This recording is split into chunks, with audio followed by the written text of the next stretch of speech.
Hello, everyone, and welcome to This Week is Stupid for the 5th of Gay 2021. That's right, this month is Pride Month. I hope you're all celebrating along your favorite brand, your favorite corporation that has decided to put the LGBT logo on their name. And my favorite, like my top favorite corporation this month has to be Raytheon Missile and Defense Aerospace Company. Clearly, we are reaching levels of progress we did not think humanly possible when even international war corporations are supporting the marginalized groups in our community. Nothing screams LGBT more than a missile created by the aerospace company. And I know you may be asking several questions now, like where will all these companies 10 years ago when gay marriage was still being controversial? Why didn't they push their corporate power in order to try to convince society to become more open-minded? The answer to that question is shut up, bigot, just buy their product. Now, you may notice that all these companies that are very rainbow-like in the West, they don't seem to be the same in the Middle East. There's just something missing when it comes to the Middle East. By the way, do you know how difficult it is to be a progressive like myself? Like, I am a champion of LGBTQ people, right? Like, I have LGBTQ people on my Patreon giving me money. Like, clearly I must be doing something right. I am doing... But whenever I point this out, I'm being accused of being a bigot.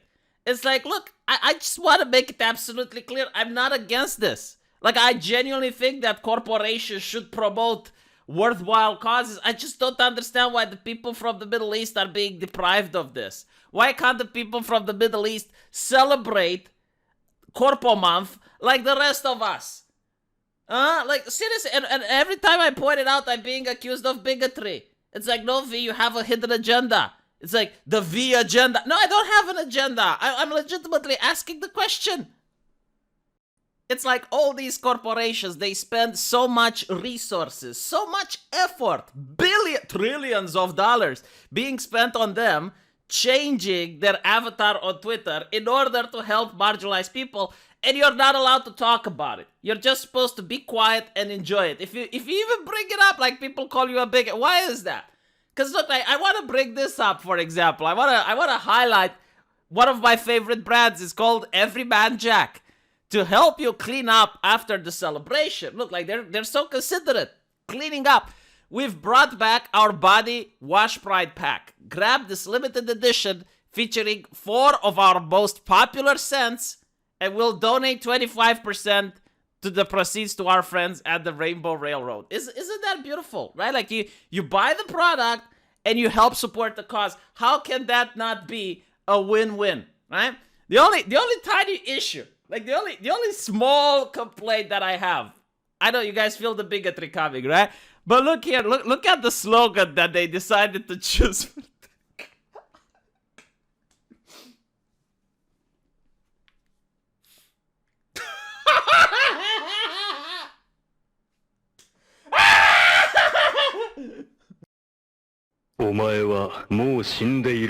Really?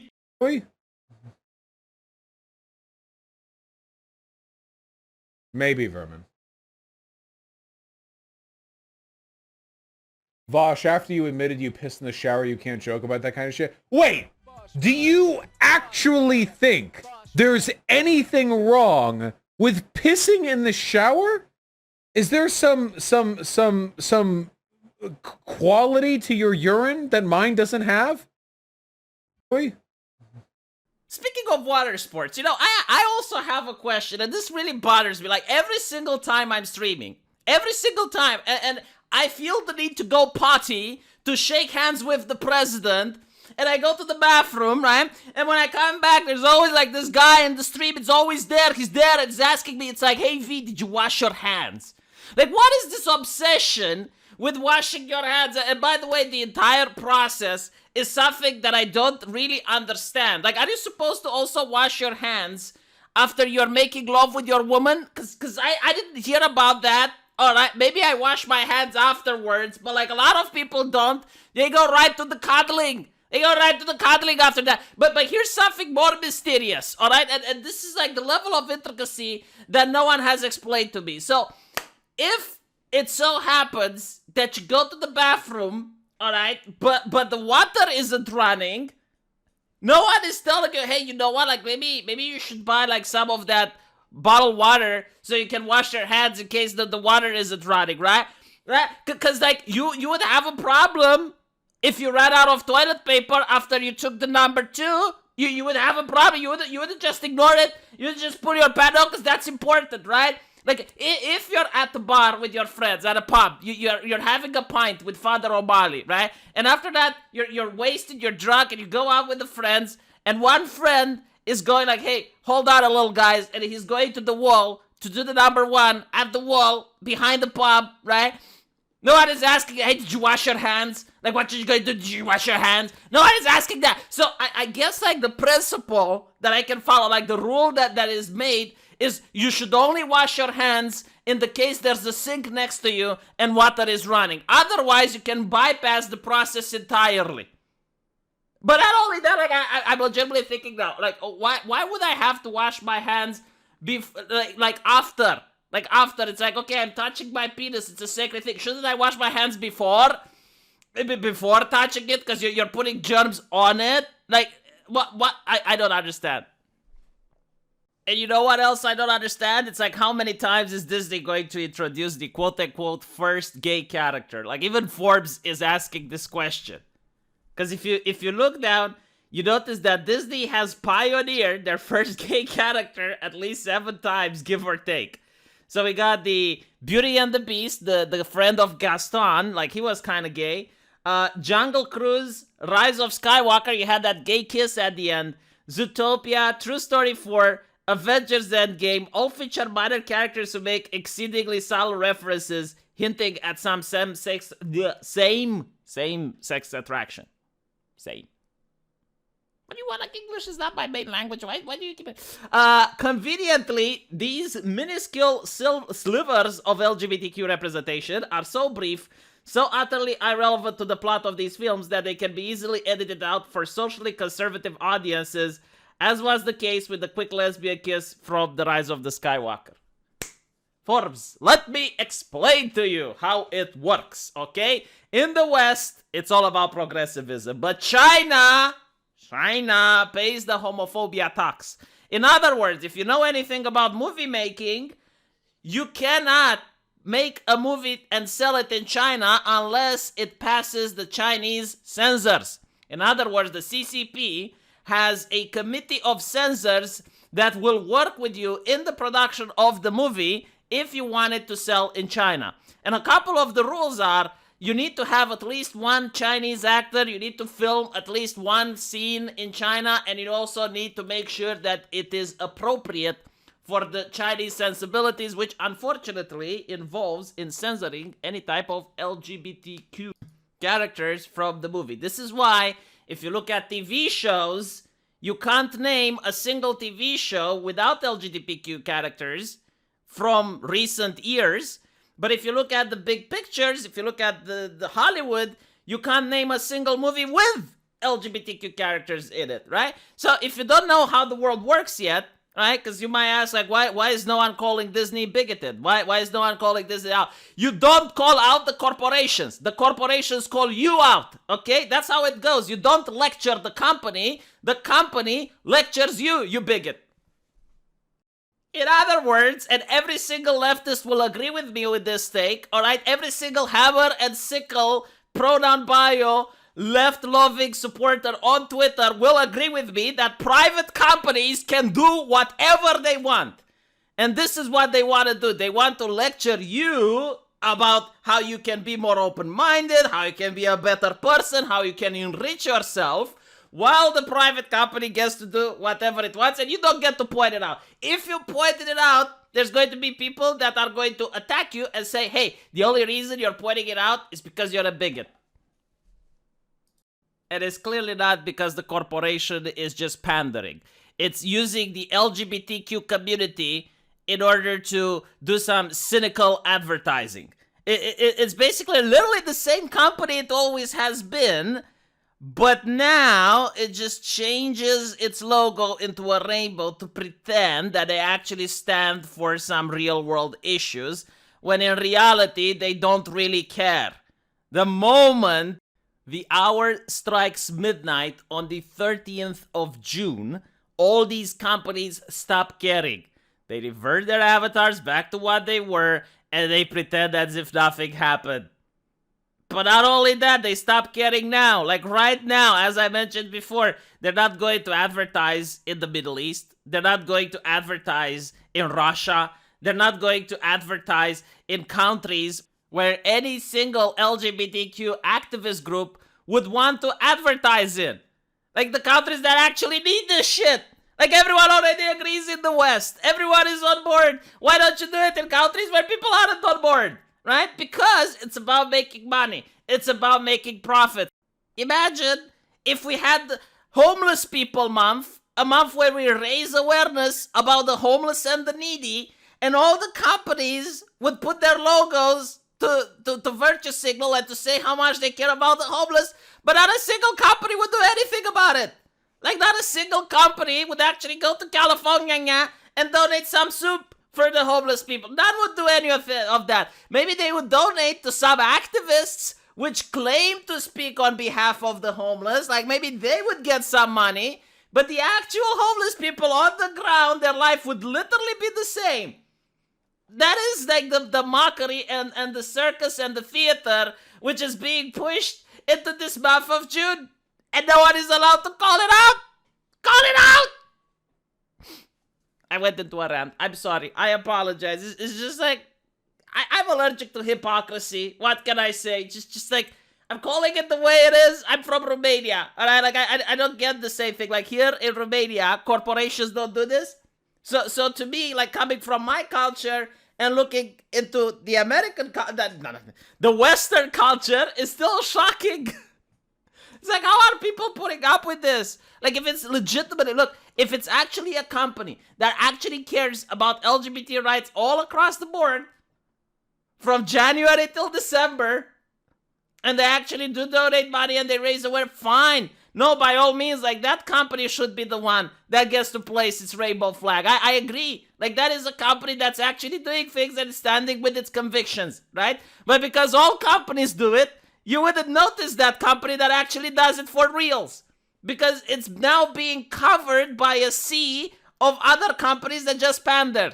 I mean, just to hammer the point home, you get like this gender abolition movement, right? There are more than two genders. We're abolishing genders. There's so many of them, there's no point talking about them. You know, like fine.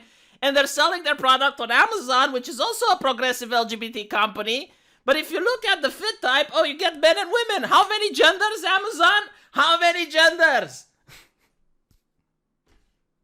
I'm pretty sure if you're asking like someone from Amazon, you're going there and you're asking them like, hey, how many genders do you think there are? Oh, there are more than two. Is it fair to say that a woman has a vagina? Women do have vaginas, Nick. Am I the only one that genuinely thinks that this is a very important conversation to be had and is definitely worth having, but it shouldn't be one of Britain's leading conversations? Like, it shouldn't be a nationwide debate. I would rather, alright, if I lived in Britain, I would rather talk about, I don't know, unemployment, the homeless population, the orphans, yeah, you know, like, things that would warrant more attention, the knife crime epidemic, you know, like, and once all of those things are fixed, one of all of these other petty issues are fixed, then we can talk about something as noble over whether or not women have vaginas. Like, what do I know, I guess? I'm just a bigot today. I don't know, like, usually I'm very progressive, I'm a very left-leaning, forward-thinking person on this show, but today I just have, like, a couple of questions, and they interfere with my behavioral patterns, making me a little bit more bigoted than usual.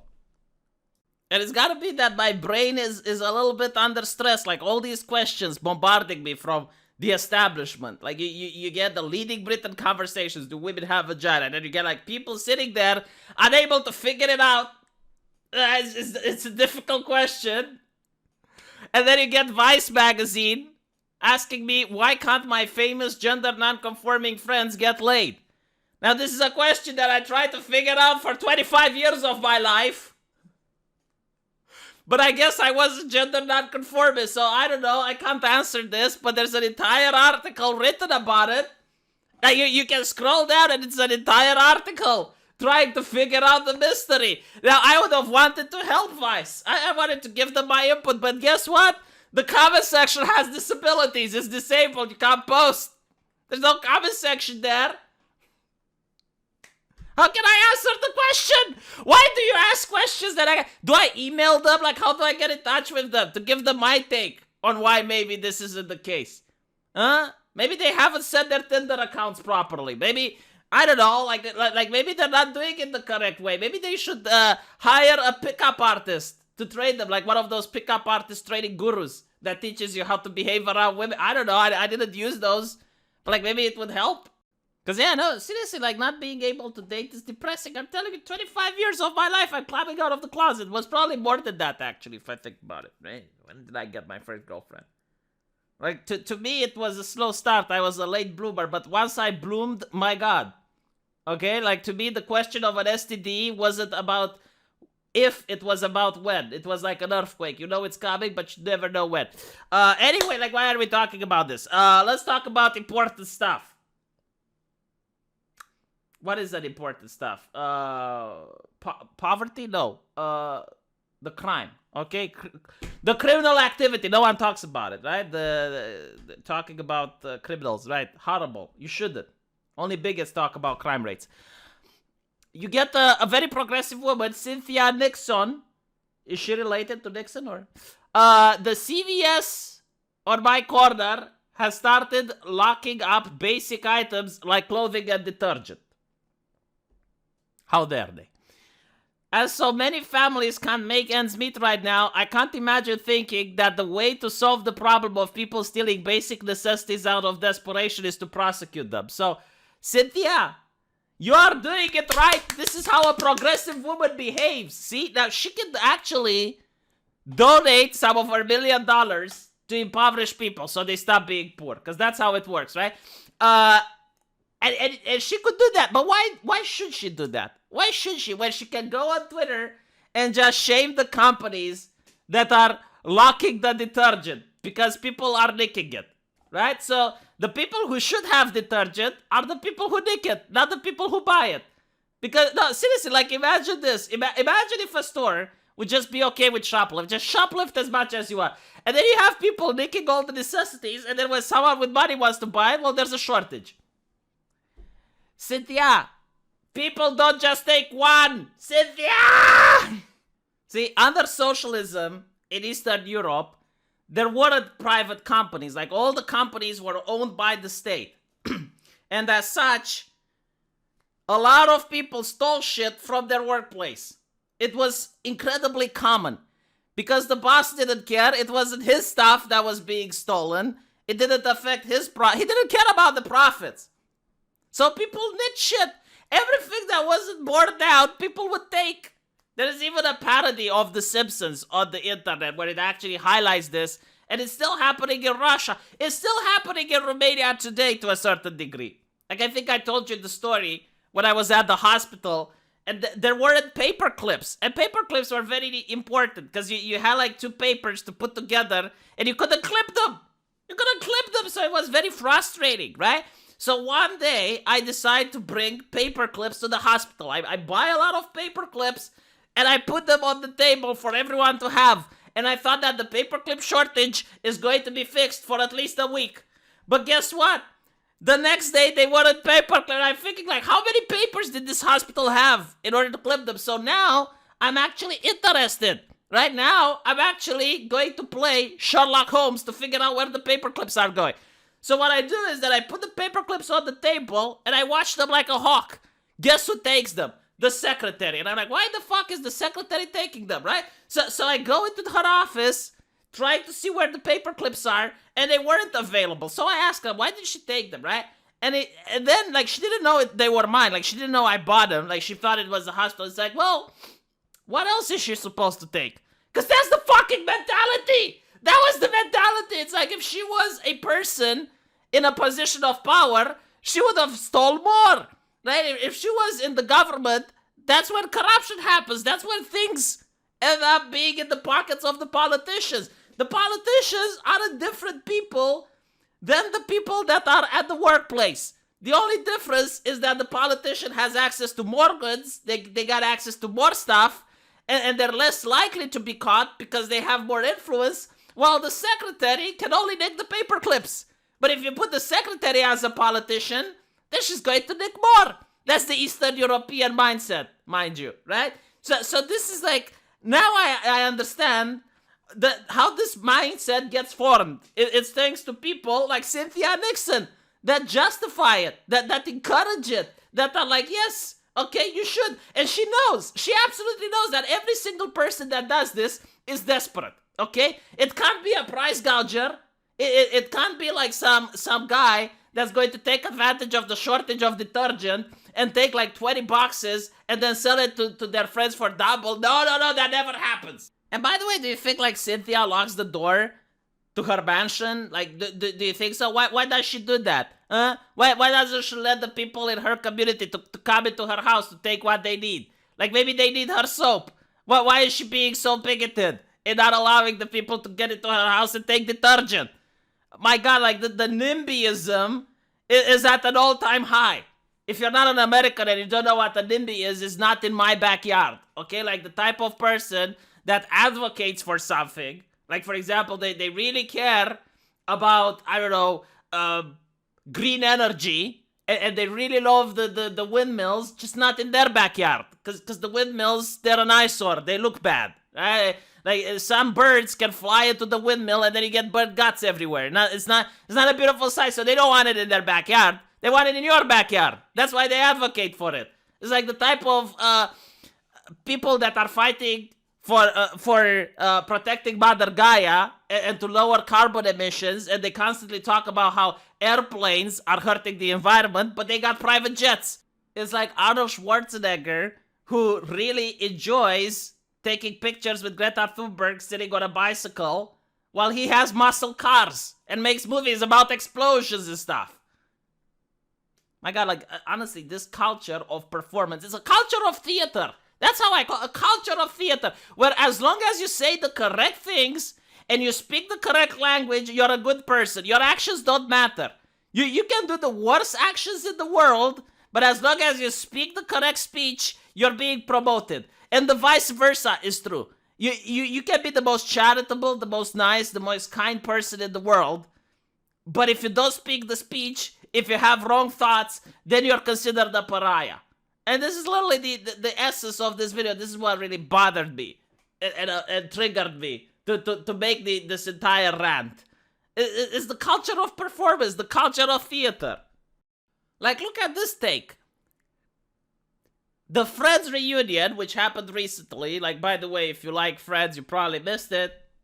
But they reunited the actors, and it was a wholesome moment. Like, I personally didn't really like Friends. I really didn't like these American comedy shows because I couldn't relate. Like, the culture in Eastern Europe was so different to the American culture that I just couldn't relate with anything that I was seeing on the screen.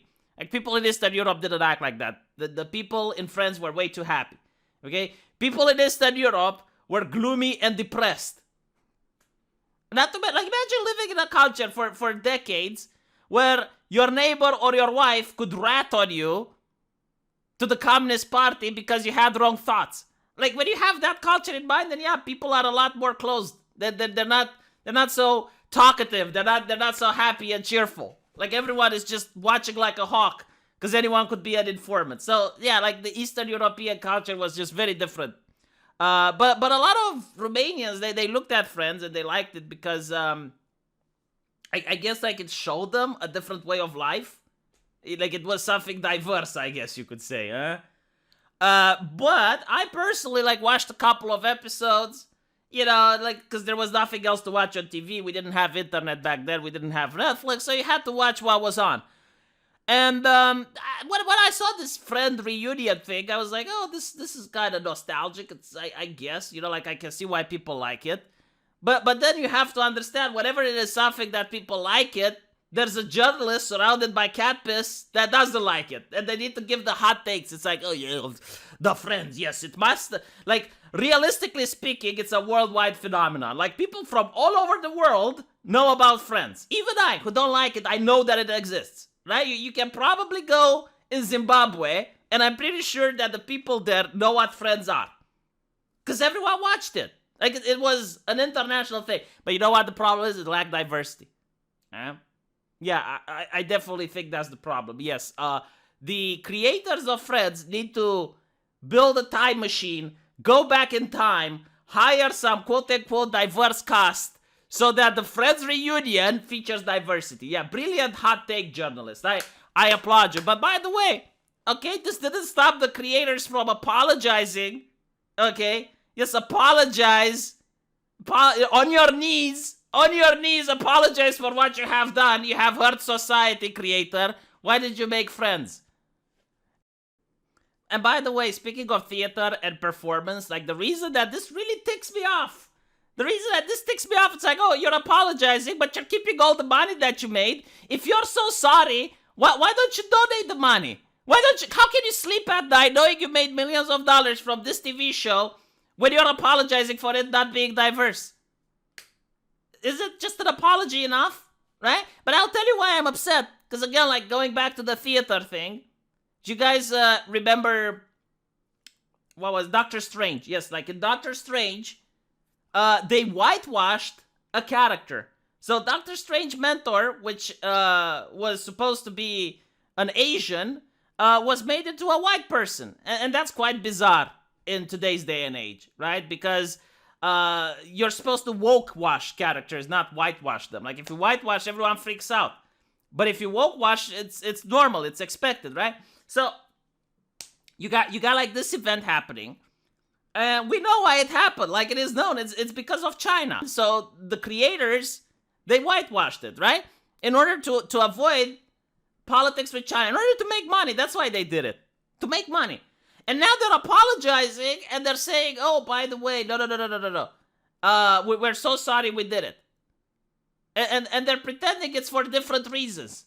They're saying that they didn't want to cast an Asian character because it would play into the stereotype of an Asian character doing martial arts. So they're literally lying. Like, they're literally lying because they already said why they did it.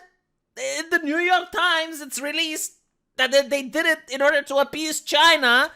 But now they want to be progressive, so they have to pretend, oh, we were so progressive. We were so progressive that we thought about cultural sensitivities. And that's the reason. But we know the reason. We know why you did it.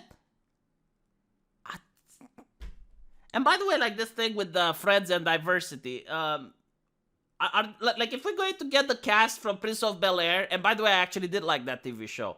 Like, for some reason, that was funny, right? Because it was a kid from poverty, which was uplifted in a very wealthy family.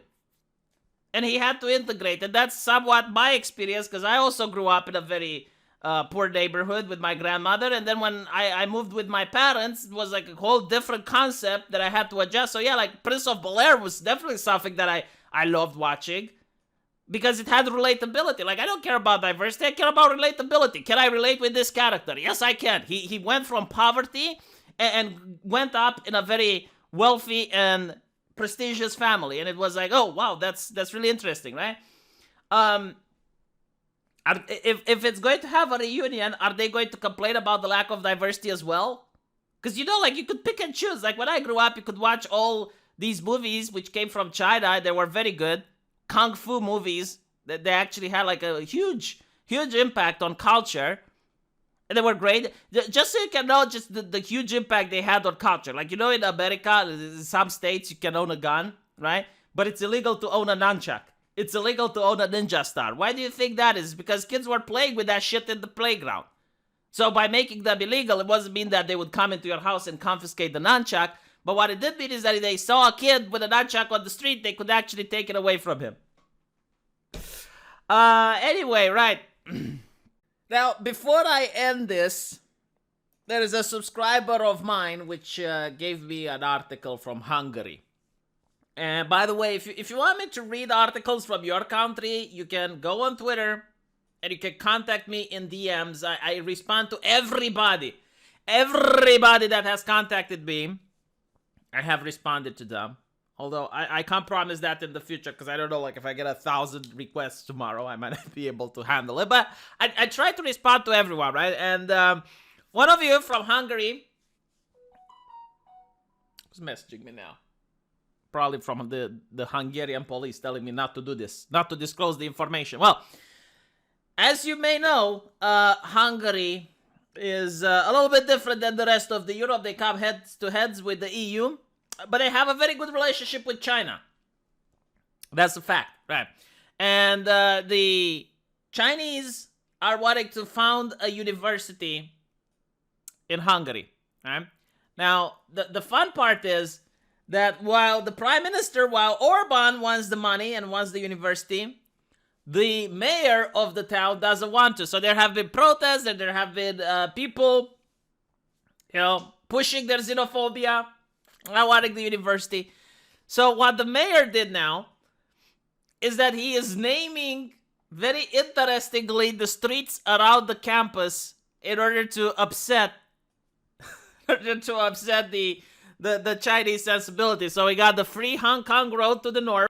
We got the Bishop Xi Jinping to the south. If I'm not mistaken, like this was a bishop that was outspoken about Hong Kong. We got the Dalai Lama Road to the west. And to box it all in, we got the Uyghur martyrs. Oh, fuck. That is hot. That is hot. Now, well, this is funny and all. I don't think you're going to have like actual Chinese people coming to Budapest to study. I think like the university is founded by China, and you're going to get Hungarian people and Chinese professors. Like I don't know exactly how it works, but still, this was very interesting. Anyway, right? I hope you enjoyed the special segment of This Week is Stupid when I just went on a rant. Usually I try to make This Week is Stupid a lot more sarcastic, funny, and ironic, but that now is just like all this performance and theater. I guess it got to me. So why can't people just be normal? Just be normal. If you're a company and you want to make money, just say so. Okay? If you're a politician and you don't care about your community, just say so. Instead of like I get it, you don't want to tackle the crime rates, that's fine. You don't want to tackle the root cause of why people are poor, right? But then don't go on Twitter and say bullshit, like Jesus. Let me know what you guys think, and liking or subscribing is for free, and it really helps my channel. If you manage to stay all the way till the end, and my screechy voice didn't burst your eardrums, like I really appreciate it. Okay, so if you can also do me a favor and like and subscribe. And if you really want to help the channel, there's a pinned comment with my subscribe star, and you can donate some money there. Even a little bit helps. So I guess I don't take detergent from the store that I go to. Huh? Like I will end up taking detergent, according to Nixon. Yeah, that's what poor people do. They take shit. Yeah, they're desperate. They take shit. That's what American politicians tell me. It's how they act. It's like we just can't help ourselves. We can't just buy things. Oh my fucking god. I'll end it here before I go into more of a rant. So I'll see you guys in the comment section. Take care.